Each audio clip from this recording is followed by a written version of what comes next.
دوستو، حضرت عیسیٰ علیہ السلام بنی اسرائیل کے بچوں کو مکتب میں پڑھایا کرتے تھے اور ان بچوں کو وہ سب بتا دیا کرتے جو ان کے گھر میں تھا، یعنی کہ ان کے گھر میں کون کون رہتا ہے، کیا کھایا جاتا ہے، کیا پہنا جاتا ہے، یہ سب بتا دیا کرتے۔ وہ بچے گھر جاتے اور گھر جا کے اپنے والدین کو یہ سب بتاتے تو ان کے والدین بہت زیادہ حیران ہوتے اور کہتے کہ نعوذ باللہ، حضرت عیسیٰ علیہ السلام جادوگر ہیں، کوئی کیسے کسی کے گھر کی اتنی ساری تفصیلات ایسے ہی بتا سکتا ہے۔ انہوں نے اپنے بچوں کو مکتب میں جانے سے روک دیا اور بند کر دیا۔ ایک دفعہ حضرت عیسیٰ علیہ السلام نے دیکھا کہ کوئی بھی بچہ ان کے پاس ان کے مکتب میں آیا نہیں، تو وہ بچوں کو ڈھونڈنے کے لیے نکل پڑے۔ جاتے جاتے وہ ان والدین کے پاس پہنچے۔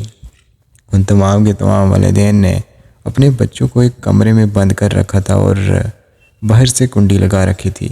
حضرت عیسیٰ علیہ السلام اس کمرے کے پاس ان والدین کے سامنے گئے اور ان سے پوچھا کہ بچے آج مکتب میں نہیں آئے، وہ کہاں گئے ہیں؟ تو ان کے والدین نے کہا کہ بچے اب نہیں آئیں گے۔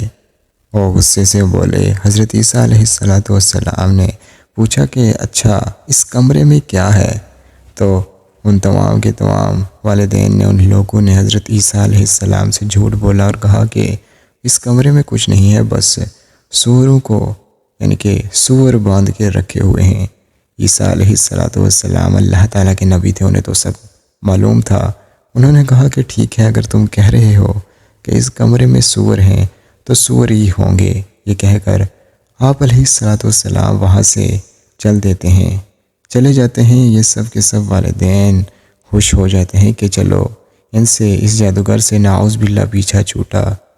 اور اس کے بعد وہ اس کمرے کا دروازہ جیسے ہی کھولتے ہیں تو اس کمرے میں سے سور ہی سور نکلتے ہیں۔ اس میں کوئی بھی بچہ باقی نہیں ہوتا، سب کے سب سور بن چکے ہوتے ہیں۔ یہ سب کے سب لوگ حضرت عیسیٰ علیہ السلام کو مارنے کے لیے، ان کو قتل کے ارادے سے ان کے پیچھے جاتے ہیں۔ آپ علیہ السلام کی والدہ اس واقعے کا علم ہوتا ہے تو وہ آپ علیہ السلام کو لے کر یہاں سے چلی جاتی ہیں۔ دوستو، حضرت عیسیٰ علیہ السلام اللہ تعالیٰ کے بہت ہی پیارے پیغمبر نبی تھے۔ ان لوگوں نے ان کے ساتھ جھوٹ بولا اور اس کا انجام انہیں بھگتنا پڑ گیا۔ دوستو، اگر آپ کو ہماری ویڈیو پسند آئی ہے تو ہمارے چینل کو لازمی سے سبسکرائب کر دیجیے گا۔